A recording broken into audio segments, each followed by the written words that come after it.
Mall manager kicks out Elon Musk over MAGA hat. But what happens next leaves everyone speechless.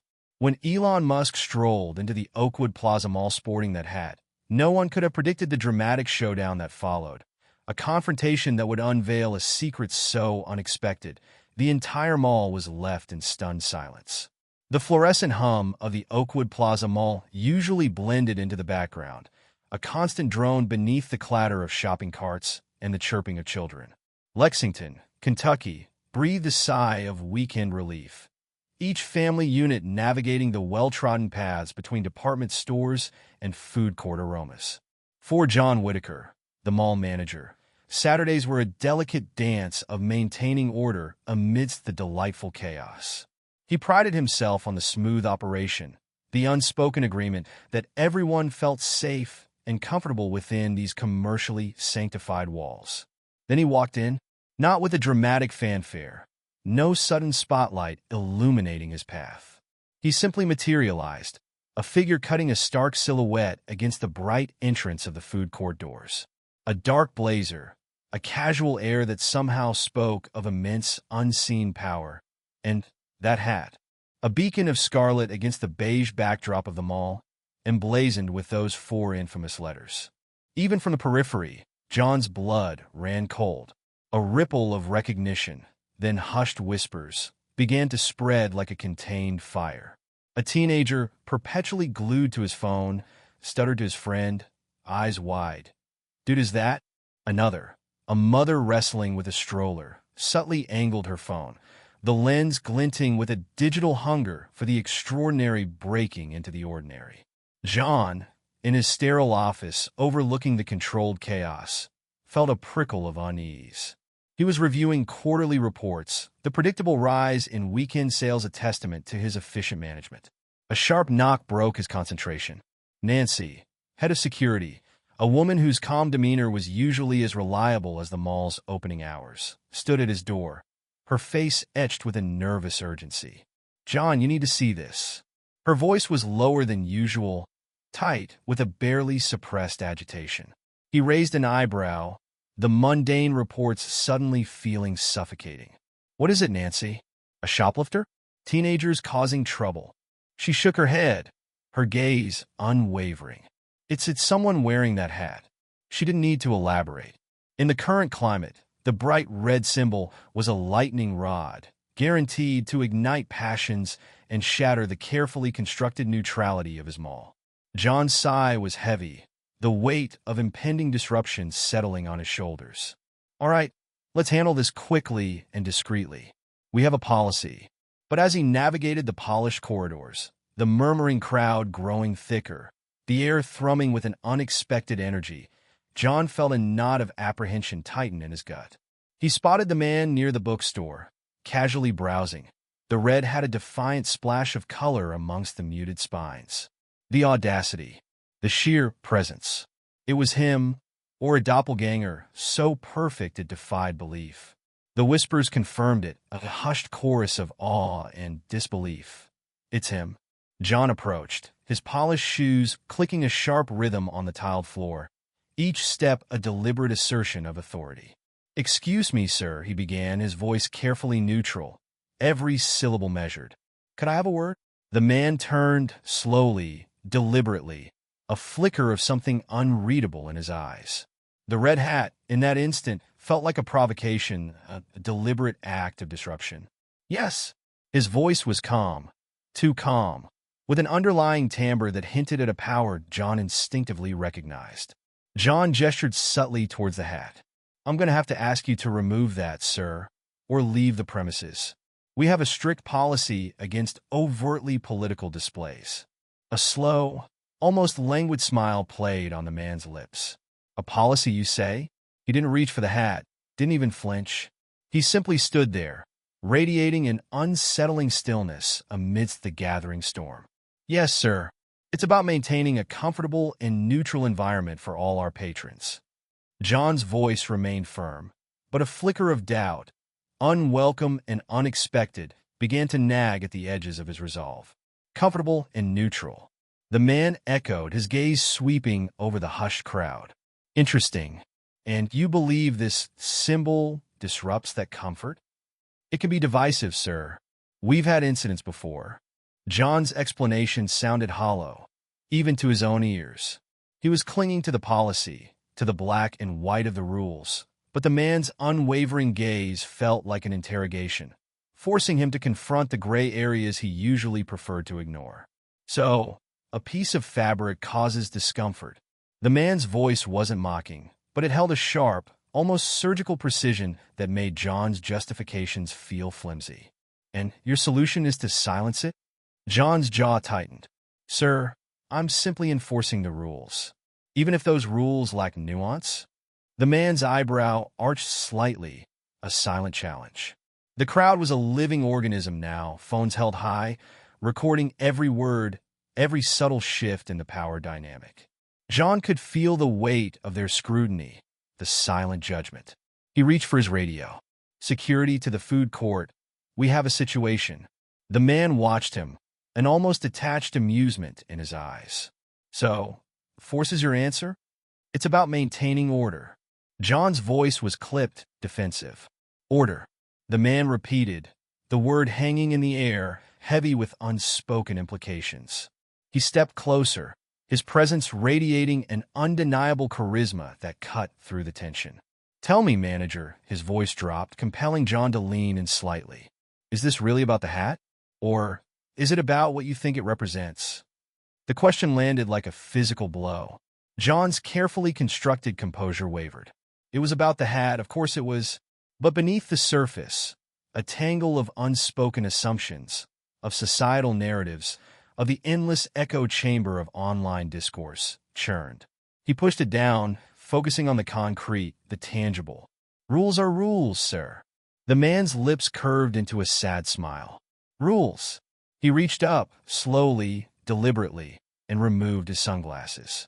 The crowd gasped. Those eyes, the intense blue, the unmistakable gaze that had stared out from countless magazine covers and news broadcasts, it was him. A collective intake of breath swept through them all. "Oh, my God!" Someone shrieked, the sound piercing the tense silence. It is him, Elon Musk, standing in his mall, wearing that hat. John felt a surge of panic. This wasn't about a policy violation anymore. This was a spectacle, a potential PR nightmare of epic proportions. He needed to regain control, to salvage the situation before it spiraled completely out of his grasp. Sir, John stammered, his voice losing its earlier authority. I'm asking you again. Remove the hat, or you'll have to leave. Musk held his gaze, that unsettling calmness returning. He tilted his head, considering. Then, his voice clear and unwavering, he stated, no. The mall erupted. Shouts, gasps, a cacophony of voices colliding. Security guards, Eric and Mia, arrived, their faces reflecting the escalating tension. Eric, burly and imposing, looked ready for a confrontation. Mia, younger and more hesitant, darted nervous glances between John and Musk. You're going to forcibly remove me for wearing a hat. Musk's voice cut through the noise, laced with disbelief. He gestured to the crowd, their phones flashing like a swarm of digital fireflies. Go ahead. Let the world see. The crowd surged forward, a wave of humanity pressing in. Some cheered Musk on. Others shouted at the security guards. The carefully maintained order of the Oakwood Plaza Mall was fracturing, dissolving into raw, unfiltered emotion. Mia's voice, barely a whisper, reached John's ear. What do we do now? John hesitated, trapped between his adherence to the rules and the undeniable reality of the situation. This wasn't a textbook scenario. This was chaos unleashed, amplified by the relentless lens of social media. Musk raised a hand, a simple gesture that somehow commanded silence. The noise subsided, all eyes fixed on him. Let's not make this more dramatic than it needs to be, he said, his voice calm but firm. He turned to John. Before you make a decision you might regret, perhaps you should hear why I'm here. A collective murmur rippled through the crowd. Even John, despite his simmering frustration, felt a reluctant curiosity.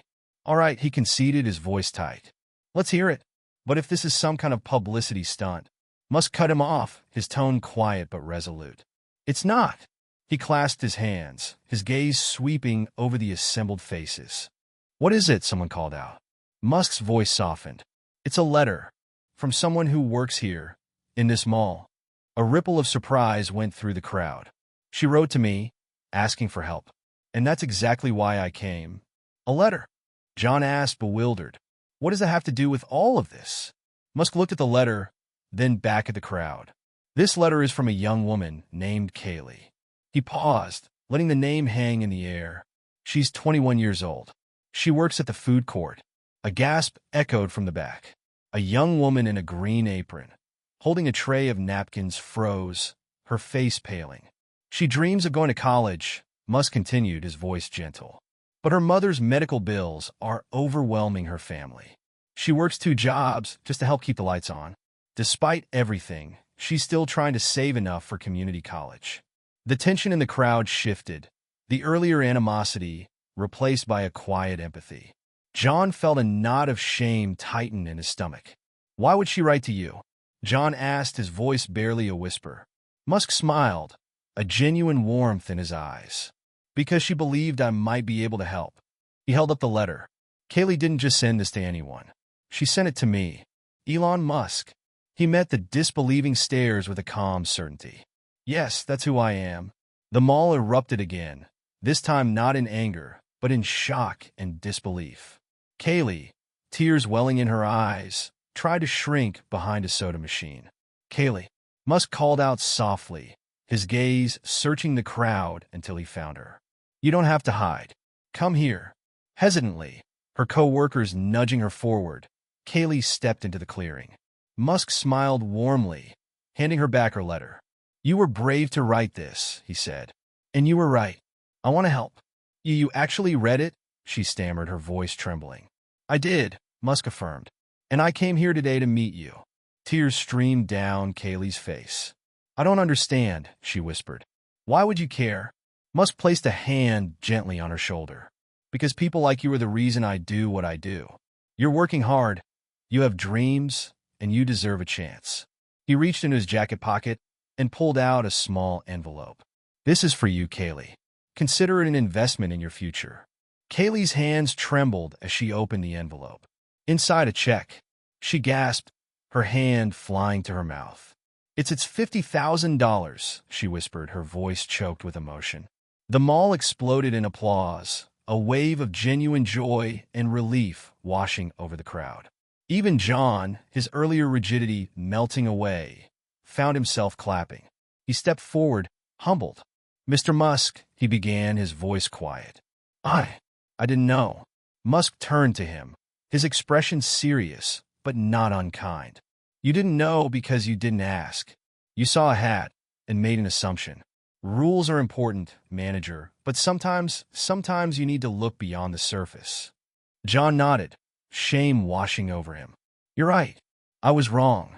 Musk offered a small nod of acceptance. Remember that. People are more than their symbols, more than their appearances. Sometimes, all it takes is listening to their story. He turned back to Kaylee, his smile returning. This is just the beginning. Chase your dreams. And when you can, pay it forward. As the crowd dispersed, a different kind of energy filled the mall. The story, captured on countless phones, was already spreading like wildfire online. Back in his office, John stared at his computer screen, the comments flooding in. He saw the criticism, the anger directed at him. But he also saw something else, stories. Stories of people struggling, of people helping, of the power of unexpected kindness. One comment resonated. Sometimes we need to be reminded to see the human being. That night, Kaylee sat at her kitchen table, the check beside her. Her mother smiled, her hand squeezing Kaylee's. You deserve this, Mija. Musk, his departure quiet and understated, left behind not just a viral moment, but a shift in perspective. The next morning, the Oakwood Plaza Mall issued a statement, drafted by John himself, apologizing for the incident and pledging to review their policies. He knew things wouldn't change overnight, but a seed of something different had been planted. The red hat, once a symbol of division, had become a catalyst for connection. It was a stark reminder that we cannot judge individuals based on their outward appearances or the symbols they carry. We must strive to listen, to understand the unique stories that shape each person. Compassion and acts of kindness, even seemingly small ones, possess the power to transform lives and inspire a ripple effect within communities. When we prioritize the human connection over rigid adherence to rules, we cultivate a more inclusive society where every act of goodness can spark further positive change. The true meaning wasn't etched in fabric, but woven into the fabric of human interaction, a testament to the transformative power of empathy and the courage to look beyond the surface.